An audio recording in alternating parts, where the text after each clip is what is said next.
أعوذ بالله من الشيطان الرجيم. بسم الله الرحمن الرحيم. الحمد لله والصلاة والسلام على رسول الله وبعد. السلام عليكم ورحمة الله وبركاته.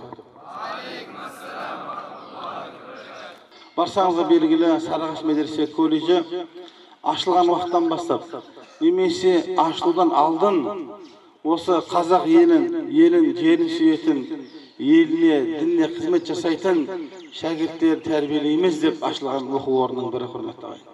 Әбжаппар ұстаздарымыз, әкеміз жас кезінде 17 жасында оқуда жүрген кезде бұл жерде ұлтқа, ұлысқа бөлетін жайттар жас балдардың арасында болады ғой енді.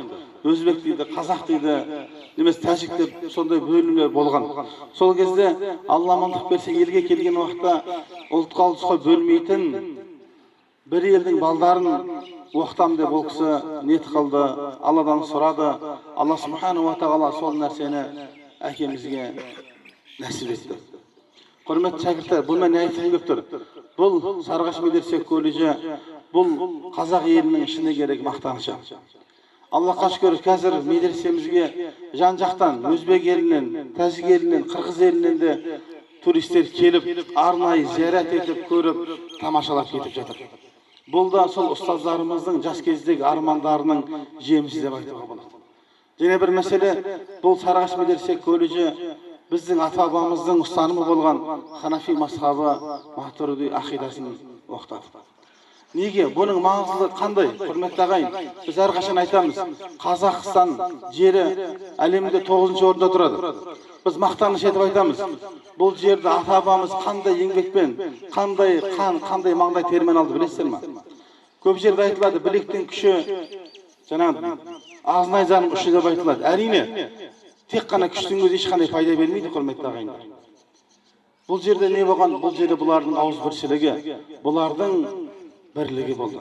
Ол бірлік, ауызбіршілік, басшыға бағыну ненің арқасында болды деген уақытта осы діни тәлім-тәрбиенің арқасында болды, құрметті ағайындар.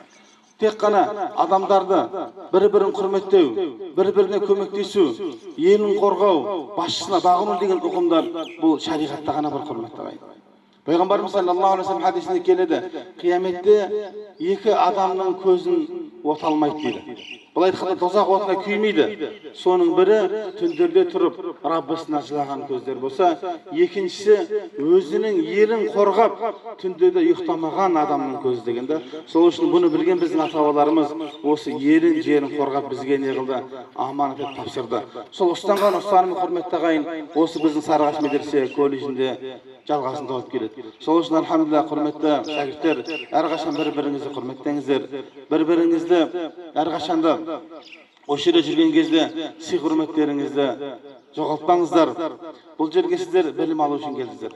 Және айтамын, біз әрқашанда осы елдің ата-бабамыздың ұстанымындамыз. Ол Ханафи мазхабы Матурidi ақидасы. Сол үшін бұл ұстанымды біз мықты оқуымыз керек. Өйткені осы ұстаным ғана біздің ата-бабаларымыздың ауызбіршілігінің ынтымағын бір етті. Өкінішке орай қазір барсамыз білеміз, небір ағымдар келіп жатыр елімізге. Түрлі ағымдар келіп жатыр. Оның зардабы бәріміз көріп жатырмыз, жастарымыздың ауызбіршілігінің жоқтығы. Мешіттің жамағатының ауызбіршілігінің жоқтығы, құрметті ағайын. Сол үшін альхамдулилlah, Қазақстан мұсылмандары діни басқармасы сол қара шаңырақтың айласында біз әрқашан табылатын болсақ, онда ауызбіршілігіміз, ынтымағымыз берік болады. Және де құрметті шәкірттер, айтатын мәселе, мынау ту, әнұран, елтаңба қозғалды ғой. Бұның барлығы біз үшін өте маңызды. Бұл біздің рухымызды мықты қылатын дүниелер, құрметті шәкірттер. Түркия елінде, басқа елдерде болған кезде бір байқалған нәрсе, туын өзінің рәміздерін қатты құрметтейді. Ол деген нәрсе жастардың патриоттығын көрсетеді. Ол деген нәрсе ол елдің рухының мықтылығын көрсетеді. Құрметті шәкірттер, қай елдің рухы мықты болатын болса, оны ешкім ала алмайды, құрметті жамағат, құрметті шәкірттер. Сол үшін әрқашанда рухымыз мықты болсын, әрқашан көк туымыз төбемізде желбіресін, еліміз аман, жұртымыз тыныш болсын. Алла субхану ва тағала елін, жерін сүйетін жастарымызды көп етсін.